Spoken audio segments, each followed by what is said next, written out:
Imagine this moment. The Ottoman Empire is hemorrhaging right now.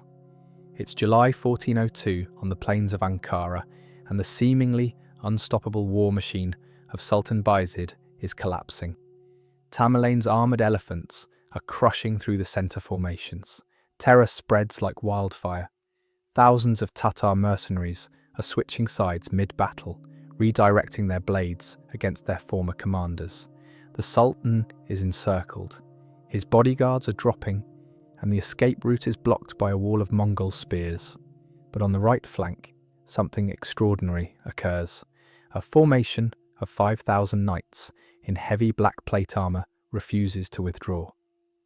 They slam their visors shut, they level their lances, and they charge straight into the jaws of Tamerlane's horde. These aren't Ottoman Turks, they're Serbs, and leading the assault, carving a path through the enemy with desperate courage, is Stefan Lazarevic. He's a Christian prince fighting to rescue a Muslim sultan. He's risking his elite guard to save the very man who ordered his father's execution. From a nearby ridge, Tamerlane, the conqueror who constructed pyramids from human skulls, observes this black-armoured unit shredding his light cavalry. He doesn't command their annihilation. He points and tells his generals, "Look, those aren't men, they're lions." Stefan cuts a bloody corridor all the way to the Sultan. He screams for Bayezid to escape. He offers his own horse, his own life to rescue the commander.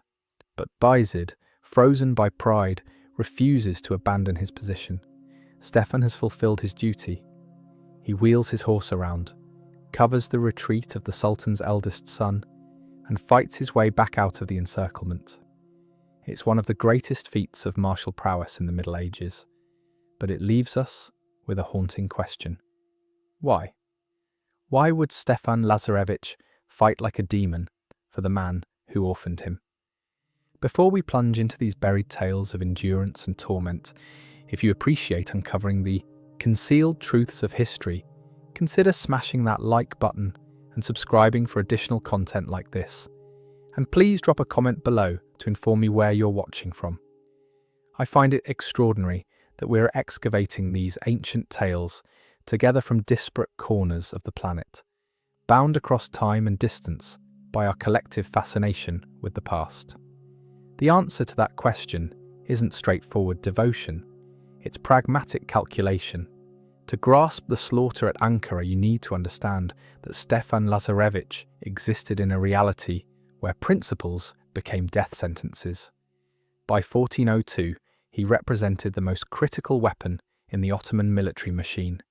He wasn't simply a subordinate, he was the battering ram of the Sultanate.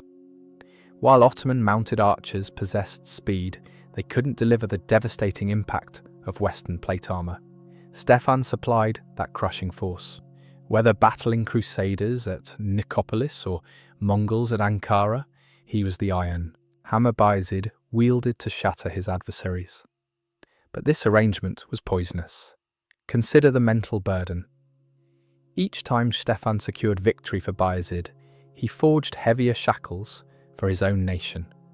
If he performed inadequately, the Ottomans would devastate Serbia as retribution. If he excelled, the Ottomans grew stronger, pushing Serbian autonomy further beyond reach. He was balanced on a razor's edge, suspended above an abyss of serpents. At Ankara, that precarious balance finally shattered. The Battle of Ankara transcended mere military catastrophe for the Ottomans. It represented a geopolitical cataclysm.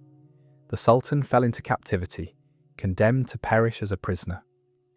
Certain sources suggest he was confined in a gilded cage, reduced to serving as Tamerlane's footrest. Abruptly, the overwhelming presence that had dominated Stefan's entire existence disappeared. As Stefan departed the smouldering battlefield, blood-soaked and depleted, the power structure transformed instantly. He was no longer the Sultan's instrument of war. He was an independent operator in a fragmented world. He commanded the sole surviving military force remaining in the territory. The warrior whom Tamerlane had praised as a lion now roamed unrestrained.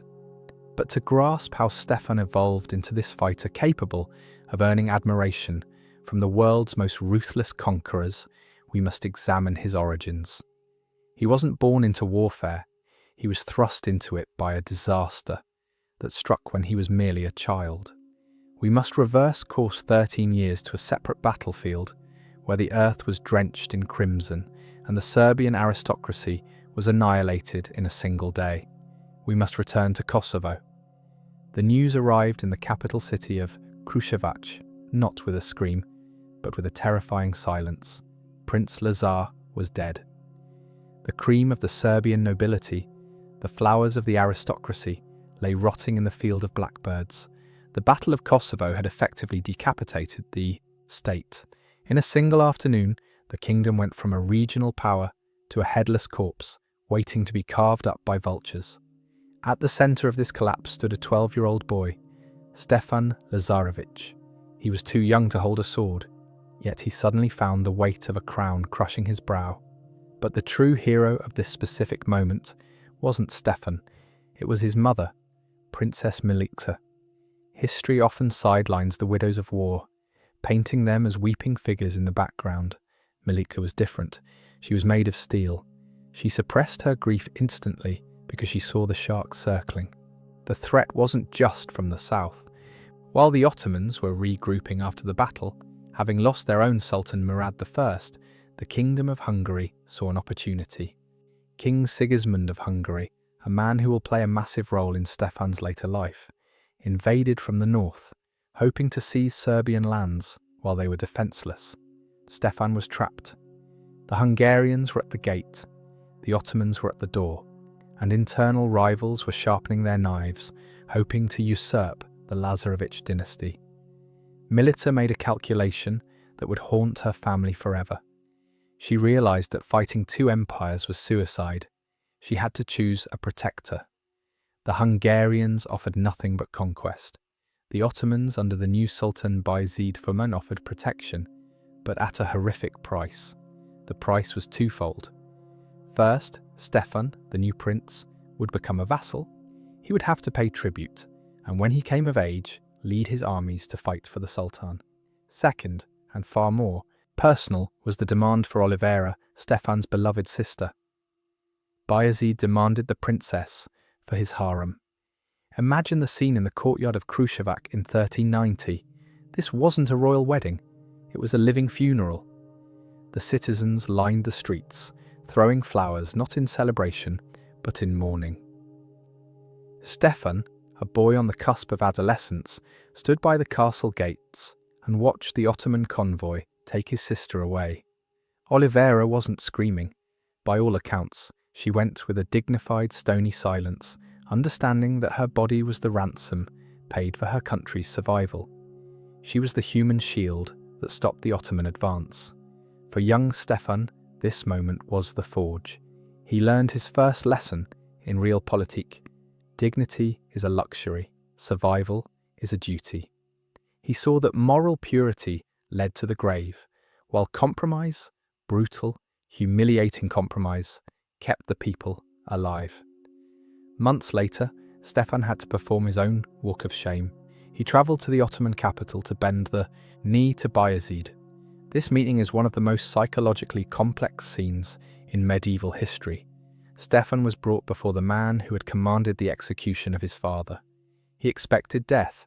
He expected to be mocked, imprisoned, or executed to finish off the Lazarevic line. Instead, Bayezid surprised him. The Sultan looked at the young prince and saw potential.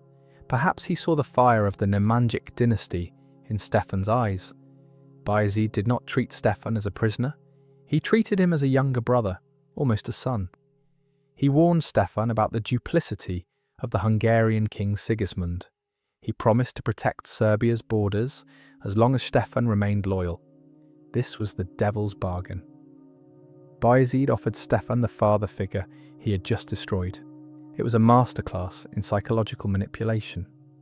By treating Stefan with respect, Bayezid confused the boy's hatred. He bound Stefan to him, not just with chains but with gratitude. Stefan returned to Serbia changed. He was no longer just the orphan of Kosovo. He was the Sultan's protégé. He began to govern with a maturity far beyond his years. Guided by his mother, they stabilized the economy. They rebuilt the army, but always looming over every decision was the shadow of the East. Stefan knew that soon the call would come. The Sultan would march to war, and Stefan would have to ride with him. He would have to draw his sword against fellow Christians, perhaps even against the Hungarians who threatened his northern border. The boy was gone, the vassal was born, and his first test would not be long in coming. The Ottoman war machine was turning its gaze toward a grand prize, and they needed their Serbian brothers to bleed for them. For the next 5 years, Stefan Lazarevic lived a life of schizophrenic duality. In Serbia, he was the prince, a figurehead trying to rebuild a shattered economy. But for long stretches of time, he was a guest, or perhaps a high-status prisoner, at the court of Sultan Bayezid the Thunderbolt. This period is crucial because it forged the weapon that would later shock Europe. Stefan was growing up. The boy was becoming a giant. Historical records describe him as exceptionally tall and physically imposing, earning him the moniker Stefan the Tall. But his physical growth was matched by a terrifying political education. He sat at the feet of the man who killed his father and learned how to run an empire. Bayezid was a force of nature, charismatic, volatile, and brilliant. And strangely, he developed a genuine affection for his Serbian vassal.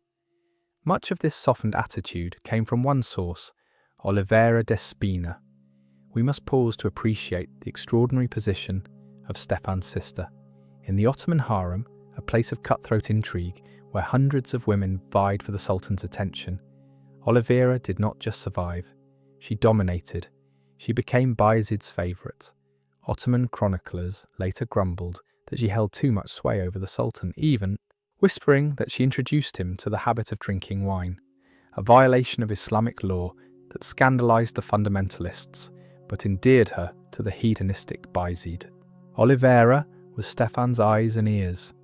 She was the diplomat in silk who smoothed over the inevitable frictions between a Christian vassal state and its Muslim overlord. Because of her, Stefan wasn't treated as a servant. He was treated as family. He trained alongside the Janissaries. He learned the Ottoman way of war, the feigned retreats, the envelopments, the psychological terror of the meta-military bands. He absorbed the speed of the East and combined it with the heavy armour of the West. But this proximity to power came with a sickening realization. Stefan saw the Ottoman war machine from the inside. He saw its scale. He realized that the European powers, with their squabbling feudal lords and slow-moving armies, had no idea what was coming for them. He understood that resistance was mathematically impossible without a united front, something Europe seemed incapable of forming. So Stefan made a choice. He would be the perfect Ottoman vassal. He crushed local rebellions in Serbia that tried to resist Turkish rule. He paid the tribute on time. He provided troops whenever Bayezid requested them. To the fiery patriots in his own land, this looked like treason. To the Catholic Hungarians in the north, he was a schismatic collaborator. But Stefan was playing the long game. He was keeping the wolf fed so it wouldn't eat the rest of his flock. By 1395, the tension in the Balkans was reaching a breaking point. The Kingdom of Hungary, led by King Sigismund, finally realized that the Ottomans weren't just a border nuisance. They were an existential threat. Sigismund began to lobby the courts of Europe. He sent letters to France, to Burgundy, to England, crying out that Christianity itself was in peril. The call was answered. A massive crusade was formed. The flower of French chivalry, the wealthiest dukes of Burgundy, and the Knights Hospitaller all began to march east. They were coming to drive the Turks out of Europe. They were coming to liberate the Balkans. For Stefan, this should have been good news. The rescue party had arrived. But the reality was far more complicated. As a vassal of Bayezid, Stefan was contractually obligated to fight against the Crusaders. If he defected to the Christians and they lost, Serbia would be annihilated by a vengeful Bayezid. If he stayed with the Sultan, he would be branding himself a traitor to his faith forever. He waited. He watched. The Crusaders were arrogant. They marched with wine and mistresses, boasting that if the sky were to fall, they would hold it up with their lances. They viewed the Serbs not as allies to be liberated, but as heretics to be subjugated alongside the Turks. Stefan saw their lack of discipline. He compared it to the razor-sharp organisation of the Ottoman camp. In 1396, the two forces collided at the fortress of Nicopolis on the Danube. Bayezid summoned his vassals. Stefan Lazarevic received the call. He donned his armour, gathered his heavy cavalry, and rode south. He wasn't riding to save the Christians. He was riding to destroy them. The stage was set for the last great crusade of the Middle Ages, and the man holding the dagger that would end it was the son of the martyr of Kosovo. September 25th, 1396, the fortress of Nicopolis on the Danube. This is the moment the Middle Ages effectively ended, and the modern era of gunpowder and geopolitics began to bleed through the cracks. The crusade had arrived. It was a glittering parade of European nobility. The French knights, led by the Count of Nevers, looked at the Ottoman army and laughed. They saw a rabble of light cavalry and peasant infantry. King Sigismund of Hungary, who knew the Ottomans well, begged the French to be cautious. He advised them to let his Hungarian infantry absorb the first wave of Turkish arrows. The French refused. They considered it an insult to their honour to let peasants fight first. They claimed they could spear the moon if it fell from the sky, so they charged. It was magnificent, and it was stupid.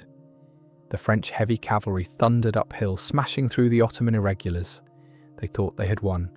They crested the hill, expecting to see a fleeing sultan. Instead, they found a forest of sharpened stakes and the disciplined ranks of the janissaries waiting in silence. The French horses were impaled. The knights were dragged down into the mud and butchered like cattle in heavy steel cans. But the battle wasn't over. King Sigismund, watching the disaster, launched the main Hungarian army to salvage the day. And he was winning. The Hungarians were fighting for their lives, for their borders. They pushed the Ottoman centre back. Bayezid the Thunderbolt looked on in horror as his lines began to buckle. The Sultan was minutes away from total defeat. This is the hinge of history. If Bayezid falls here, the Ottoman Empire likely dissolves. Constantinople is saved. The history of the world changes. Bayezid had one card left. Hidden in the reserve behind the hills, waited his Serbian vassal. At the Sultan's signal, Stefan Lazarevic unleashed his heavy cavalry. 1,500 Serbian knights emerged from the tree line, but they weren't charging the Turks. They were charging the flank of the Christian army. Imagine the view from King Sigismund's helmet. He sees a wall of fresh armoured knights descending upon him. He sees the crest of the Lazarevic dynasty, the double-headed eagle, bearing down on his exhausted troops. It wasn't a battle, it was an execution. Stefan's wedge smashed into the Hungarian flank with the force of a freight train. They toppled the royal standard of Hungary. Sigismund, realising he had been betrayed by his neighbour, fled to a boat on the Danube to escape. The Battle of Nicopolis was over. The crusade was decapitated. The aftermath was a nightmare. Bayezid, enraged by the heavy losses he suffered, ordered the execution of 3,000 Christian prisoners. They were brought before the Sultan in groups, bound by ropes. Stefan had to stand there next to his commander and watch as the heads of French and Hungarian knights rolled into the dust. Stefan remained silent. He intervened only once, begging Bayezid to spare a few nobles he knew personally, perhaps to salvage some shred of his conscience. To the eyes of Europe, Stefan Lazarevic was now a monster. He was the Christian slayer, the man who sold his God to save his overlord. The monks in Paris and London wrote chronicles cursing his name. But in the silence of his own tent, Stefan knew the truth. He had saved Serbia. If he had defected to Sigismund, a man who wanted to conquer Serbia just as much as the Turks did, and they had lost, his people would have been exterminated. By saving Bayezid, he solidified his position as the Sultan's most trusted ally. He bought his country another generation of existence. Yet something broke in Stefan that day. Watching the slaughter of men who shared his faith, he realized that the Ottoman appetite for war was endless. He had secured his survival, yes, but he was trapped in a cycle of blood that would never end as long as he served the Crescent. He was a hero to the Sultan, a traitor to Christ, and a prisoner of his own success. He needed a way out, but escape seemed impossible. The Ottoman Empire was now at its zenith, stretching from the Euphrates to the Danube, held together by the authority of the thunderbolt and the sword of the Serb. It seemed this dark alliance would last forever, but history has a wicked sense of humour. Just as Stefan accepted his fate as the Sultan's eternal soldier, a new storm began to gather in the east, a storm far more terrifying than the Crusade, a storm named Tamerlane. The thunderbolt had struck the earth, and the earth had swallowed him whole. Following the catastrophe at Ankara, the unthinkable happened. Sultan Bayezid, the terror of Europe, the man who treated kings like servants, was now a prisoner of Tamerlane. Legends tell of him being kept in an iron cage, forced to watch his wife, our Serbian Princess Olivera, serve wine to the Mongol conquerors. While historians debate the literal truth of the cage story, the metaphorical truth is undeniable. The Ottoman colossus was shattered. For Stefan Lazarevic, this was the moment the world turned upside down. As he retreated from the battlefield, covered in the dust of defeat, he realized something profound. The leash was gone. The commander who had held the keys to Stefan's life, and death was now a captive himself. The Ottoman interregnum had begun. Bayezid's sons began to tear each other apart for the scraps of the empire, plunging the region into a civil war that would last for a decade. Chaos is a ladder, and Stefan Lazarevic was about to climb it. He did not ride straight home to Serbia. He rode to Constantinople. This detour was a masterstroke of diplomacy. For years, the Byzantines had viewed Stefan as a traitor, a puppet of the Turks who helped strangle their dying city. But politics has a short memory. The Byzantine emperor, relieved that the Ottoman siege was finally lifted by Tamerlane's intervention, welcomed Stefan not as an enemy, but as a prodigal son returning to the fold. In the hallowed halls of the Hagia Sophia, a transformation occurred. The emperor bestowed upon Stefan the title of despot. Now in modern English, despot implies a cruel ruler, but in the Byzantine hierarchy of the 15th century, it was the highest dignity below the emperor himself. It was a title of legitimacy, of sovereignty. It signalled to the world that Stefan was no longer a vassal warlord. He was a divinely appointed ruler, equal in rank to the greatest princes of Christendom. He entered Constantinople as a defeated mercenary. He left as the despot of Serbia. But the journey home was not a victory parade. It was a gauntlet. The roads through Thrace were infested with broken Ottoman units and bandits. Stefan had to fight his way back to his own borders, and upon his return, he found a Serbia that was confused and terrified. They had heard rumours of the disaster at Ankara. They feared a Mongol invasion. Stefan arrived, not with panic but with a vision. He saw the map of Europe changing. The Ottomans were paralysed by civil war. The Hungarians were wary but open to negotiation. For the first time since the Battle of Kosovo, Serbia had room to breathe. Stefan immediately began to consolidate power. He understood that to survive the chaos of the interregnum, he couldn't just be a warrior. He had to be a statesman. He looked north toward his old enemy, King Sigismund of Hungary, the very man he had humiliated at Nicopolis. It sounds insane. Why would Sigismund ally with the man who destroyed his crusade? Because Sigismund was a pragmatist. He saw that the Ottomans were down, but not out. He needed a buffer state. He needed a watchman of the gate. And he knew from painful personal experience that there was no better soldier in the Balkans than Stefan Lazarevic. So the Christian slayer and the Crusader king began to write letters. The groundwork was being laid for one of the most remarkable alliances in medieval history. Stefan was trading the crescent for the cross, not out of piety, but out of precision. He was about to join an elite brotherhood, a secret society dedicated to the defense of Europe. The dragon was about to find his wings. In 1408, inside a grand hall in Buda, a ceremony took place that sealed Stefan Lazarevic's transformation from a Balkan survivor to a European legend.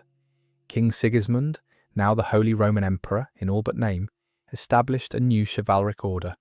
It was designed to be the elite of the elite, a brotherhood of kings and princes dedicated to defending the cross against the enemies of Christ.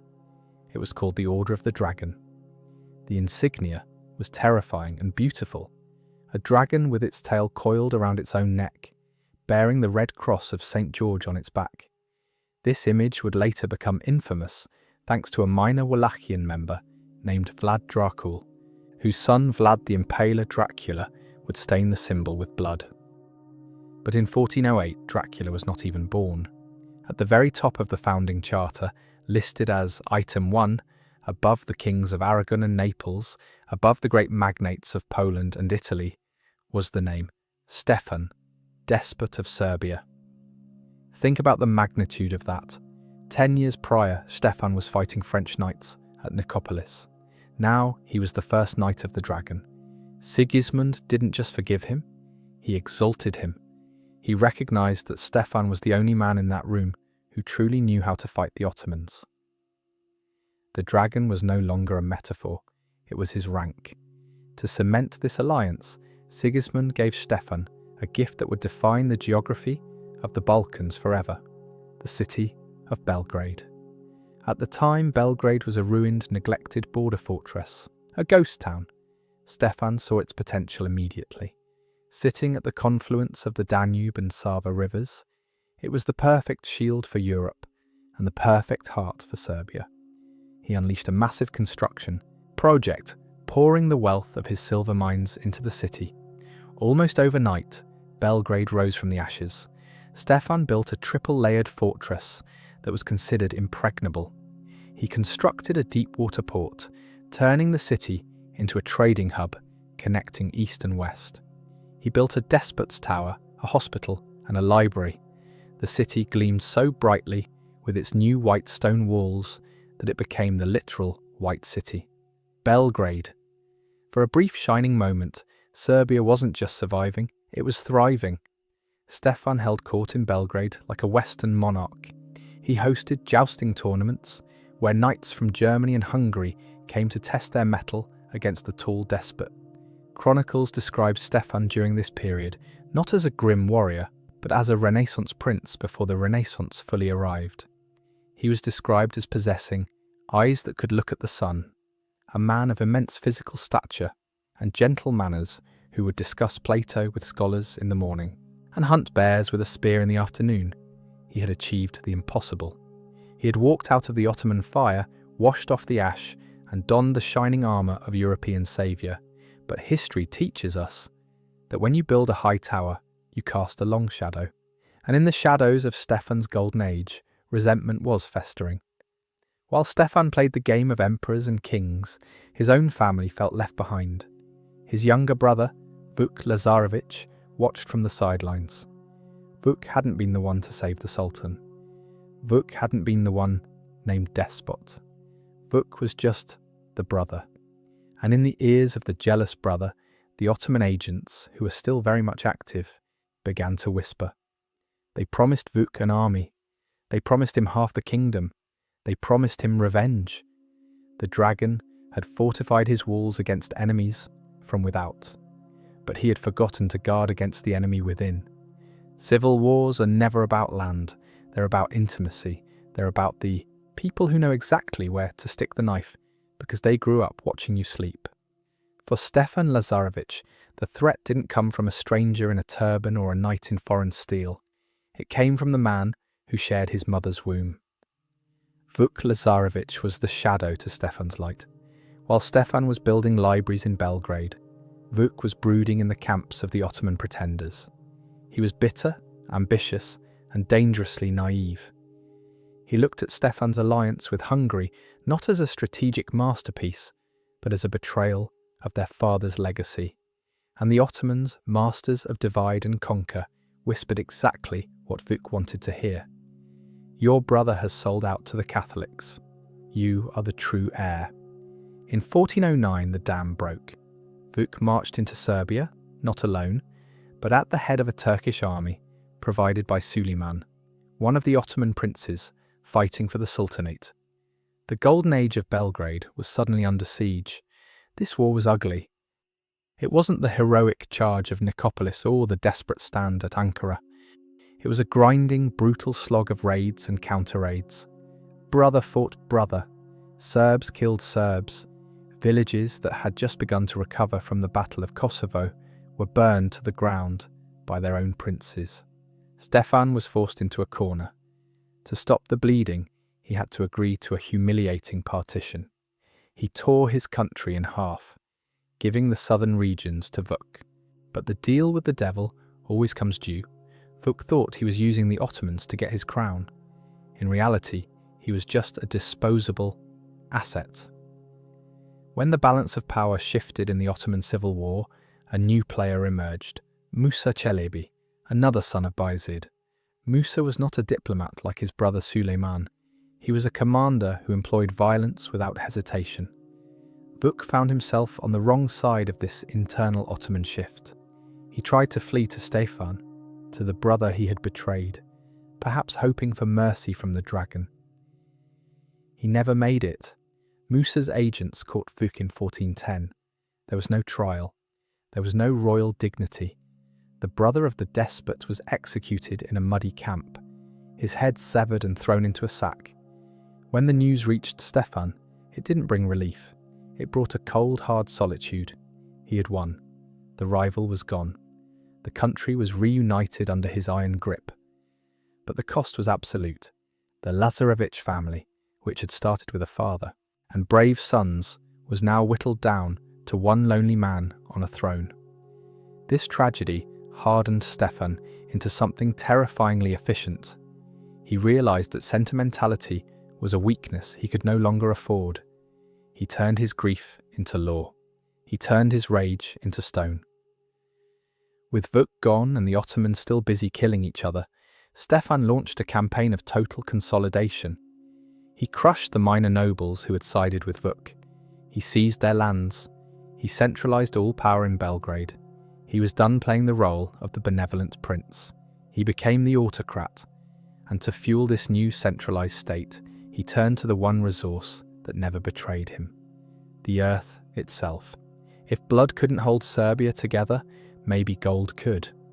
While the fields of Europe were being fertilized with blood, Stefan Lazarevic was doing something revolutionary. He was digging. To understand how a small battered nation like Serbia could punch so far above its weight class in the early 15th century, you have to follow the money. And in medieval Serbia, the money was silver. Deep in the mountains lay the city of Novo Brdo. Today it's a ruin, but under Stefan's reign, it was the Dubai of the Balkans, a glittering metropolis of smoke, fire, and coin, producing perhaps 20% of all the silver in Europe. But Stefan didn't just extract the wealth, he codified it. In 1412, he promulgated the mining code, known locally as the Zakonik o Rudnicima. This wasn't just a tax document, it was a legal masterpiece that reads like something from the 20th century. It established clear rules for ventilation, for structural support in tunnels, and incredibly, for the rights of the miners themselves. It created a court system specifically for mining disputes, acknowledging that the prosperity of the state depended on the safety of the worker. With this river of silver flowing into Belgrade, Stefan built a fortress of a different kind. He understood that a nation isn't just defined by its borders, but by its soul, its language, its books, its faith. If the Ottomans conquered the land, they could burn the villages. But if they conquered the culture, the Serbian identity would vanish. So he built Manasija Monastery. Look at it. It doesn't look like a place of peaceful contemplation. It looks like a bunker. 11 massive towers surround the church. It is a spiritual vault designed to withstand an apocalypse. Inside these walls, Stefan founded the Rasava school. It was a scriptorium on an industrial scale. He gathered monks, scholars, and translators fleeing from the Ottoman advance in Bulgaria and Greece. Their job was to copy, translate, and correct the ancient texts: Aristotle, Plato, the Bible, the chronicles of the world. Stefan wasn't just the patron of this work, he was a participant.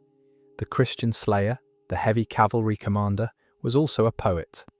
He wrote one of the most enigmatic and beautiful texts of medieval Serbian literature, titled The Word of Love, or Slovo Ljubve. It is a lyrical, tender poem addressed to a distant, unnamed friend. Scholars have argued for centuries about who this friend was. Was it God? Was it his sister, Olivera? Or was it his late brother Vuk, the traitor he had to destroy? The text suggests a longing for reconnection, a desire to bridge the gap between us who are here and you who are there. It reveals a man deeply lonely at the summit of his power, surrounded by stone walls and silver coins, yet hauntingly isolated. This was the paradox of the despot. He wore armour to protect his body, but he used ink to save his people's mind. The Rasava dialect in the manuscripts produced at Manasija became the cultural arc that would carry the Serbian heritage through the centuries of Ottoman darkness that were about to fall. Because the darkness was returning, the Ottoman civil war was ending. A victor had emerged from the fratricidal bloodbath. Mehmet Ofir, and later his son, Murad II. They were reorganising, they were looking west again, and this time they weren't looking for allies. They were looking for conquest. Stefan, now aging and weary, could feel the tectonic plates shifting. He had no son. The dynasty ended with him. He had built a golden state, but he needed someone to hand it to before the wolves kicked down the door. The curse of the medieval ruler is not defeat, it is biology. You can conquer armies, you can build fortresses of white stone, and you can write poetry that outlasts the paper it is written on. But if you do not have a son, your legacy is a castle built on sand. By the mid-1420s, Stefan Lazarevic was feeling the weight of his armour. He was in his 50s, an old man by the standards of an era where a sword usually ended your life at 30. He had no children. The Lazarevic line, which had pulled Serbia out of the ashes of Kosovo, was ending with him. The vultures were already circling. The Ottomans, revitalised under the aggressive new Sultan Murad II, were watching Stefan's health closely. They expected that upon his death, Serbia would dissolve into civil war, allowing them to walk in and annex the territory without a fight. The Hungarians, too, were checking the fine print of their treaties, ready to reclaim the lands they had lent to the despot. Stefan had to make one final master move. He had to choose an heir. His choice shocked the political establishment. He didn't choose a weak puppet or a distant cousin. He chose Đurađ Branković. To understand the weight of this decision, you have to look at the blood feud. The Branković family and the Lazarevic family had been rivals for decades. It was a Branković who was accused, though modern historians argue unjustly, of betraying Stefan's father at the Battle of Kosovo. For Stefan to name Đurađ as his successor was an act of supreme reconciliation. It was an admission that the survival of the state was more important than the grudges of the past. Đurađ was a capable man, wealthy, experienced, and possessing the same diplomatic cunning as Stefan. In 1426, at the assembly of Srebrenica, under the shadow of the silver mines that had funded his reign, Stefan gathered the Serbian nobility and the church leaders. In a scene of rare unity, he declared Đurađ his son and successor. He forced the nobles to swear allegiance to the man they had once considered a rival. But the hardest negotiation was not with the Serbs, it was with the Hungarians. Stefan travelled to the castle of Tata to meet with his old ally and liege lord, Emperor Sigismund. The Treaty of Tata was signed. It was a document of survival, but it came with a heartbreaking price. Sigismund agreed to recognise Đurađ as the new despot of Serbia. He agreed to continue the protection of the Order of the Dragon. But in exchange, upon Stefan's death, the crown jewel of the realm, Belgrade, would have to be returned to Hungary. Imagine the bitterness of that ink. Stefan had spent 20 years transforming Belgrade from a ruin into the White City. the cultural capital of the Balkans. He had poured his soul into its walls. Now he was signing it away to ensure that the rest of Serbia could live on. It was amputation to save the patient. Stefan returned to Serbia knowing his time was short. The sky was darkening. The Ottomans were raiding the borders again. The brief golden summer of the despotates was fading into an autumn of anxiety. But Stefan didn't stop. He spent his final year strengthening the fortresses, including the majestic Golubac on the Danube, trying to ensure that when he fell, the walls would stand. He was a man who had begun his reign as a hostage and was ending it as a statesman, frantically trying to finish his work before the light went out. He had balanced east and west, cross and crescent, war and peace, but the one thing he couldn't negotiate with was death. And death, as it often does for warriors, came when he wasn't holding a sword. The end did not come with the roar of cannons or the clash of steel. It came in the silence of a forest. On July 19th, 1427, Stefan Lazarevic was riding near the village of Glavaš. He was hunting, taking a rare moment of respite from the crushing weight of diplomacy. Suddenly the tall despot slumped forward in his saddle. A stroke struck him down instantly.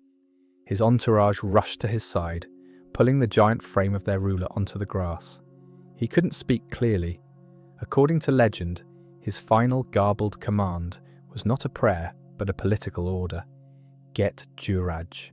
Even in his dying moments, his mind was fixed on the transition of power. He died as he lived, working. He was buried in his beloved Manasija monastery, the white fortress church he had built to preserve the soul of his nation. But the moment the stone slab was lowered over his grave, the fragile piece he had constructed began to crack. The reaction of the neighbouring powers proved just how crucial Stefan had been. He was the linchpin holding the Balkans together. Without him, the machinery seized up. King Sigismund immediately marched south to claim his payment. The gates of Belgrade were opened to the Hungarians. The Serbian flag was lowered, and the Hungarian standard was raised over the White City. It would not return to Serbian hands for centuries. To the south, the Ottomans smelled blood. They launched an immediate invasion. The fortress of Golubac, which Stefan had reinforced, was lost. Not through battle, but through treachery. The commander demanded a bribe to hand the keys to the new despot Juraj. When he didn't get it, he sold the fortress to the Turks. Within months of Stefan's death, the borders were shrinking. The darkness was closing in. So how do we judge the legacy of Stefan Lazarevic? If you look at him through the lens of a purist, he's a problematic figure. He was the man who turned the tide at Nicopolis against the Crusaders. He was the favourite vassal of the Sultan. He was a European knight who helped the Ottoman Empire survive its most vulnerable moment. A cynic might call him the ultimate collaborator. But history is not written in black and white. It is written in shades of grey. And Stefan mastered the grey. He understood a truth that is uncomfortable for us to admit. Sometimes martyrdom is selfish. Dying gloriously for a cause is easy. Living in humiliation to keep your people alive is hard. Stefan Lazarevic chose the hard path. He swallowed his pride. He rode with his father's executioners. He bowed his head so that his people wouldn't lose theirs. And what did he buy with that sacrifice? He bought Serbia 30 years of peace. He bought a golden age of art, literature, and economic prosperity. He bought the time necessary to build the Resava school, which preserved the Serbian language when the long night of Ottoman rule finally descended. He was a dragon in the truest sense of the order, a guardian. He guarded the physical borders with his sword, and he guarded the spiritual borders with his pen. The Serbian Orthodox Church recognized this sacrifice, canonizing him as Saint Stefan the Tall. It is a fitting paradox, a saint who served a sultan. His life forces us to ask ourselves a difficult question. What is the price of survival? When faced with an overwhelming force, do you fight and die, leaving nothing behind but a romantic memory? Or do you adapt, compromise, and endure, ensuring that there is a future for your children? Stefan Lazarevic taught us that a nation isn't land. It isn't a flag, it is a memory. And by building Manasija, by writing the word of love, he ensured that the memory of Serbia would outlast the empire that tried to erase it. The Ottomans are gone, the Austro-Hungarians are gone, but the words written in the Rasava school still exist. The dragon won the long game. If you've enjoyed this deep dive into the life of the honourable diplomat, the Knight of the Order of the Dragon, please subscribe and turn on notifications. We have many more forgotten stories to unearth, and I want to hear from you in the comments. Do you think Stefan was right to intervene at Nicopolis? Did he save his country, or did he delay the inevitable? It's a debate that has lasted 600 years. Let's continue it below.